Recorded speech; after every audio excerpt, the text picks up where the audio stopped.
This could easily have been titled, "The More Things Change, the More They Stay the Same."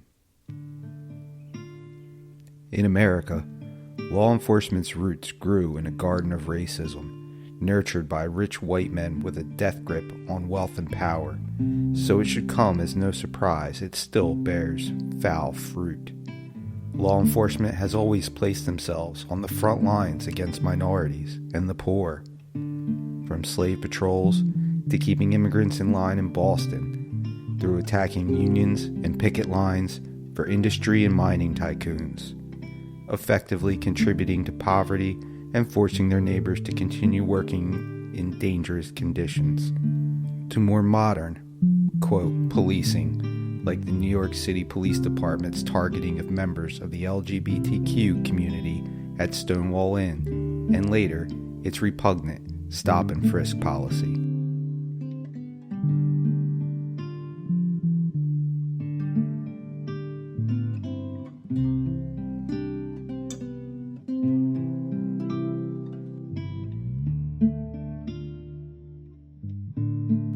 But surely, you say, we have progressed as a society.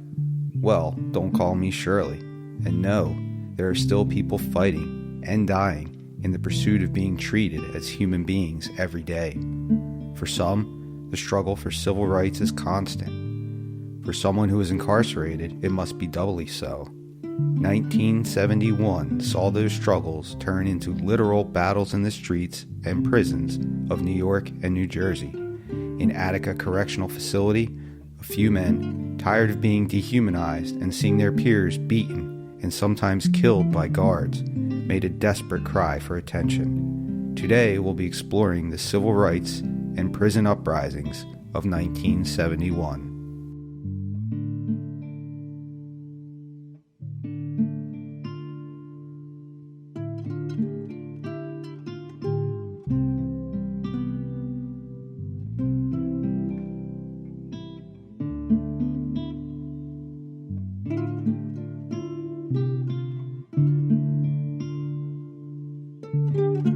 They may have just gotten back from Christmas break, but students at Bridgeton High School in New Jersey were far from jolly. Racial tension and violence had led to school closings in Vineland, Millville, Salem, Clayton, and Franklin Township recently. Bridgeton's population at the time was about 40% African American, mostly blue-collar workers from the South Side's Second Ward. The schools were crowded and rife with racial division. The students self-segregated to diametrically opposed cafeterias. As we enter the scene, Bridgeton High School could be described as a powder keg. I'm sure everything will be fine. We can probably fast forward, unless some oblivious chucklehead incites a crowd. Oh, here we go. Enter a Mr. Pekich. In February, Principal Anthony Pekich addressed an assembly and managed to work into his speech that black students had to, quote, earn respect. Boom goes the powder keg. The school was forced to close for a short cooling down period amid fighting and reports of a possible mass march. Pekich was given a 2-week leave and later apologized. His return was met with peaceful protests, including a walkout by black students and a march by picketers demanding the principal be fired. The situation fully came to a head on Thursday, March 12th. Racial tension caused fighting at the school. Windows and windshields on school grounds were smashed. Police were called. Quoting from a local newspaper, the Daily Journal, black students being chased by whites with police chasing both groups, then took to the streets. End quote. Following this Benny Hill-esque pursuit, bedlam and looting ensued. Windows were broken, vehicles stoned, violence inflicted on persons, and a 7-Eleven was ransacked and had a cash register stolen. Next up in our Uprising timeline, we'll head to Camden, New Jersey, but we will be making a return to Bridgeton later in the year.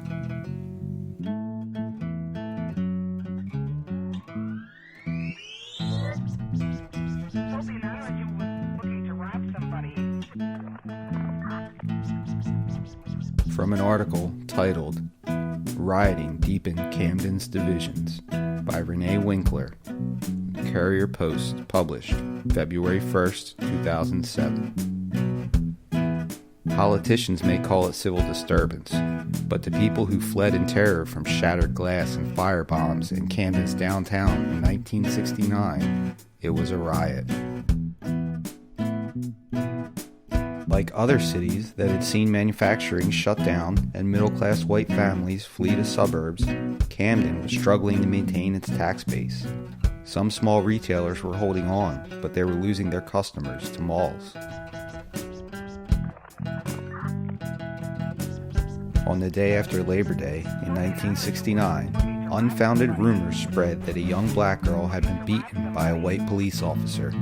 At dusk, about 300 people gathered for several blocks around Cooper University Hospital. Shots rang out, killing rookie police officer Rand J. Chandler and Rose McDonald, age 15. For 2 days, the city went wild. No one was charged with either killing, which investigators attributed to a sniper. Temperatures cooled, and those living and working in Camden tried to forget about the violence. The cool-down lasted almost 2 years, until July 30th, 1971, when the beating by police of a Hispanic motorist, a former Camden resident who had moved to Salem County, stirred the city's Hispanic population.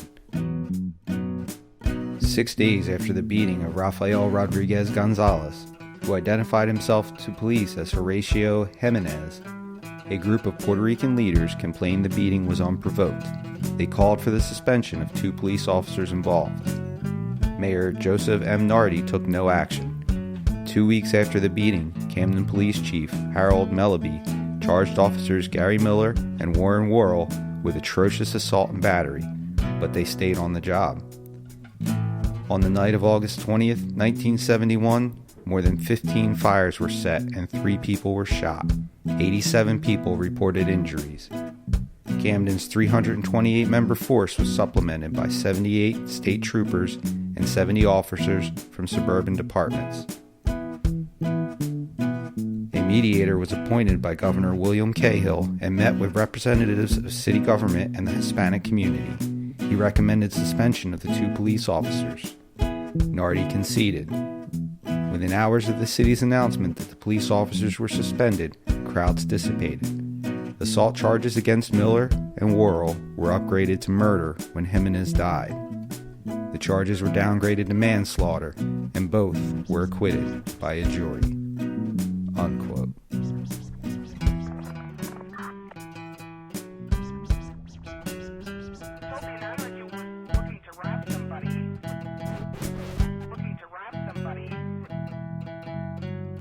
Probably the most infamous prison uprising, Attica earned that reputation through blood.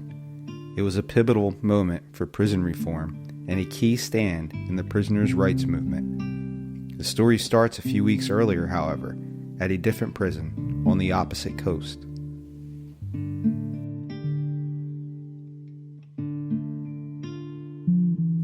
On August 21st, 1971, George Jackson made a very bold attempt at escaping San Quentin Prison. During his escape, he released 34 inmates, causing a riot and subsequently the deaths of guards and inmates. George Jackson, brandishing a pistol whose origin was never determined, was gunned down by law enforcement before he was able to get off prison grounds. 26 captured inmates were beaten and tortured for days after by the warden and guards, and were told, quote, "You'll never leave here alive," unquote. 2 weeks later, after seeing the lack of consequences for indiscriminate killing and torturing of prisoners at San Quentin, inmates at Attica decided they had nothing to lose. Their demands were simple, yet have been systematically ignored thus far: better living conditions and political rights. On September 9th, 1,000 inmates seized control of a prison yard, took 35 hostages, and issued a list of grievances after peaceful attempts at prison reform had failed. Inmates then called in a diverse group of outside observers, such as journalists, to supervise negotiations with the state. After 3 days, prison officials ended the negotiations. In the assault by authorities to regain control, 31 inmates and 9 hostages were killed. Despite prison officials announcing 7 hostages died from their throats being cut by inmates, autopsies later showed all 40 deaths were caused by police bullets.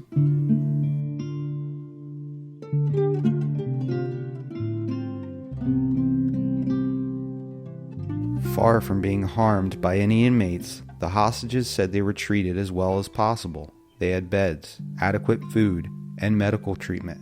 The journalists and observers were sympathetic to the calls, all of them trying to aid in a peaceful resolution and bring about positive prison reform. The state and prison officials, instead of seeing an opportunity for change, saw a chance to quell a minority uprising with a show of brutal force. By the order of Governor Nelson Rockefeller, state police took back control of the prison, proving cowardice can wear a uniform. When law enforcement stormed the prison to, quote, end negotiations, they did so in a cloud of tear gas and behind a barrage of bullets. Hitting inmates and hostages indiscriminately, they set about beating anyone in the yard that still dared to move when the shooting stopped. And then, they stripped any inmates left breathing of their dignity and their clothing.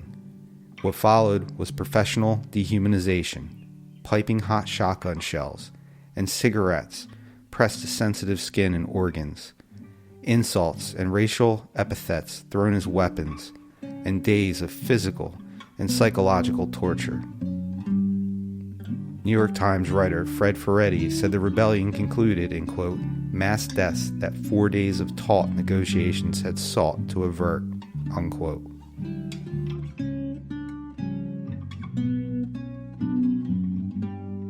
"21-year-old Elliot James L.D. Barkley was a strong force during the negotiations, speaking with great articulation to the inmates, the camera crews, and outsiders at home. Barkley, just days away from his scheduled release at the time of the uprising, was killed during the recapturing of the prison. Quote, "We are men, we are not beasts, and we do not intend to be beaten or driven as such.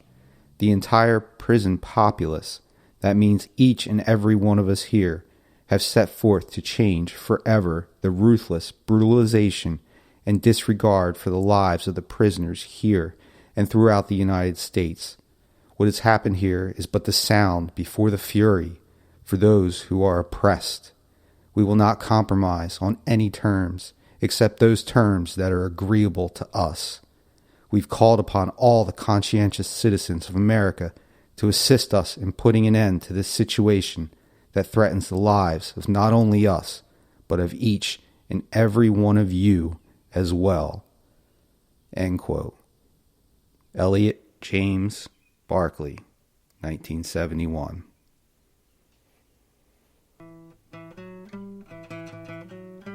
Outraged by what had happened to their peers, tensions rose in prisons across the country. Bridgeton County Jail had its own rebellion in the days following Attica. Speaking of which,